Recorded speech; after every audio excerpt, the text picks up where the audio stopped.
नमस्कार दोस्तों, आपका एक बार फिर से स्वागत है हमारे इस चैनल पर। तो आज हम राम लक्ष्मण परशुराम संवाद का भाग 3 देखने वाले हैं। इसके पहले हमने 2 पार्ट पढ़ा है। अगर आपने उन दोनों पार्ट्स को नहीं देखा है तो जा कर के उसे देख लीजिए। और अगर आप हमारे इस चैनल पर नए हैं तो इसको सब्सक्राइब करिए, लाइक करिए अगर वीडियो पसंद आता है। और उन दोनों पार्ट्स का लिंक हम डिस्क्रिप्शन में दे रहे हैं।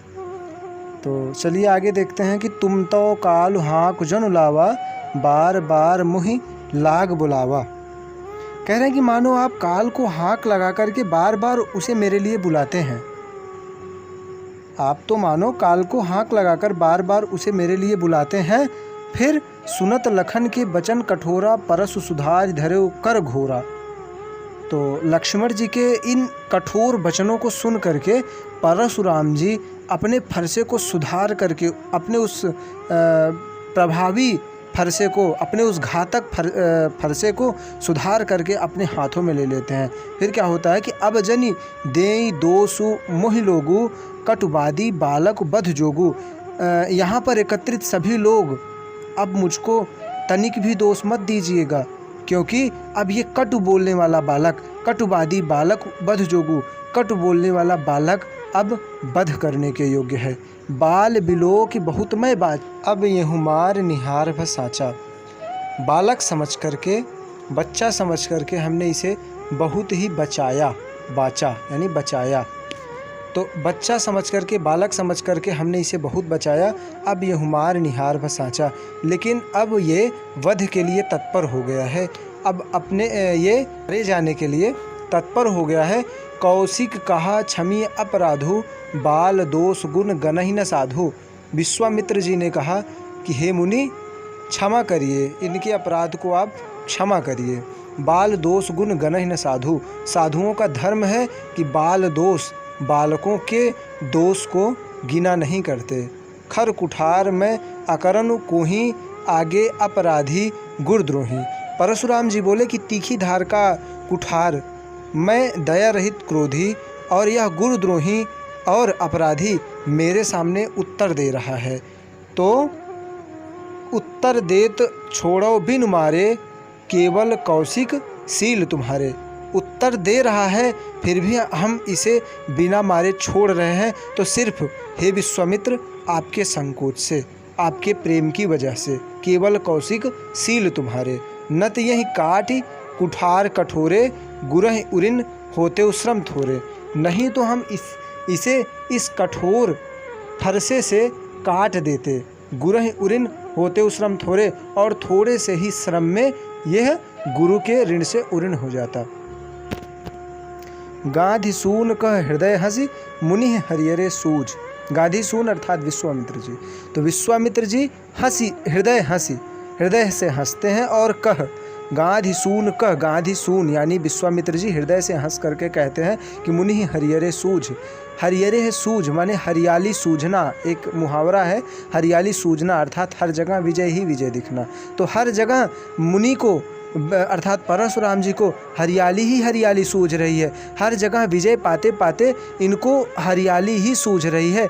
अयमय खाड़न उखमय, ये दोनों बालक वज्र के समान कठोर हैं, अर्थात लोहे से निर्मित हैं। इनको ये ऊख का समझ रहे हैं, ऊख की टहनी समझ रहे हैं, जिसको चूसने से ये गल जाएंगे। ऐसा नहीं है, ये इनको सिर्फ और सिर्फ ऊख समझ रहे हैं कि चूसने के बाद ये गल जाएंगे। अजहु न बूझ अबूझ, अब तक ये नहीं समझ पा रहे हैं कि ये दोनों बालक सामान्य नहीं हैं। फिर आगे कि कहूँ लखन मुनिशील तुम्हारा, को नहीं जान विदित संसारा।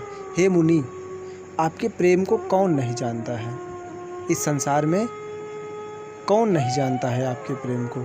माता ही पिता ही उरिन भय नीके, गुर ऋण रहा सोच बड़ जी के। माता पिता के ऋण से उरिन हो चुके हैं, और हमको इस बात की फिक्र बहुत ज़्यादा है कि आपका गुरु ऋण शेष रह गया है। सो जन हमरे ही माथे बाढ़ा, और वो भी ऐसा लग रहा है कि हमारे माथे ही पड़ रहा है, हमारे ही माथे आएगा। तो दिन चल गए ब्याज पर बाढ़ा। दिन तो बीत गए लेकिन ब्याज इसका बहुत ही ज़्यादा बढ़ गया है। तो अब आनीय व्यवहारीय बोली, अब इसका हिसाब करने वाले को बुला के लाइए, तुरंत देहूँ मैं थैली खोली, मैं थैली खोल करके तुरंत उसको मैं दे देता हूँ। तो फिर सुनि कटु वचन कुठार सुधारा, हाय हाय सब सभा पुकारा। तो इस कटु वचन को, लक्ष्मण जी के इस कटु वचन को सुन करके परशुराम जी फिर से अपने फरसे को सुधार लेते हैं, अर्थात तैयार कर लेते हैं। तभी हाय हाय सब सभा पुकारा, पूरी सभा हाय हाय पुकारने लगती है। फिर क्या होता है कि भृगुबर परसु दिखावहु मोहि, विप्र विचारि बचौं नृपद्रोही।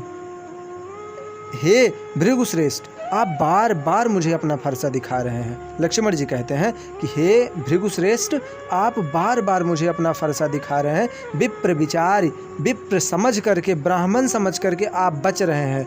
हे नृपद्रोही, उनको नृपद्रोही कह के संबोधित करते हैं कि हे राजाओं के द्रोही, विप्र विचारि बचौं, आपको मैं विप्र समझ रहा हूँ, ब्राह्मण समझ रहा हूँ, इसलिए आप बच रहे हैं। लेकिन भृगुबर, हे भृगुश्रेष्ठ, आप बार बार मुझे फरसा दिखा रहे हैं। मिले न कबहु सुभट रन गाढ़े, द्विज देवता घर ही के बाढ़े। हे द्विज देवता, हे ब्राह्मण देवता, आप घर के ही बड़े हैं।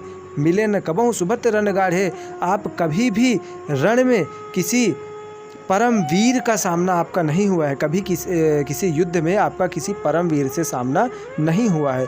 अनुचित कही सब लोग पुकारे, इतना लक्ष्मण जी जब इतना कहते हैं तो पूरी सभा अनुचित है कह करके पूरी सभा पुकारने लगती है। फिर रघुपति सैनहि लखन निवारे, रघुपति अर्थात श्री राम जी उनको अपने आँखों के इशारों से शांत कराते हैं। फिर क्या कि लखन उतर आहुति सरिसी, लखन उतर आहुत सरिस भृगबर कोप समान।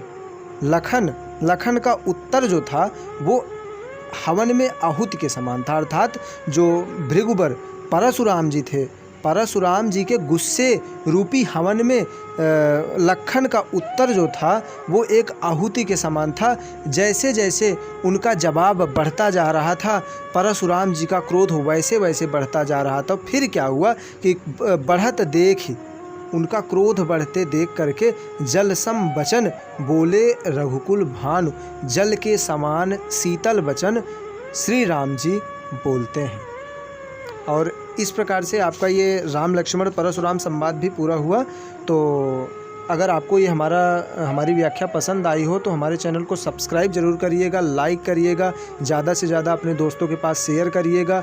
जहाँ भी आपको डाउट दिखता है उसे कमेंट बॉक्स में कमेंट करके ज़रूर पूछिएगा।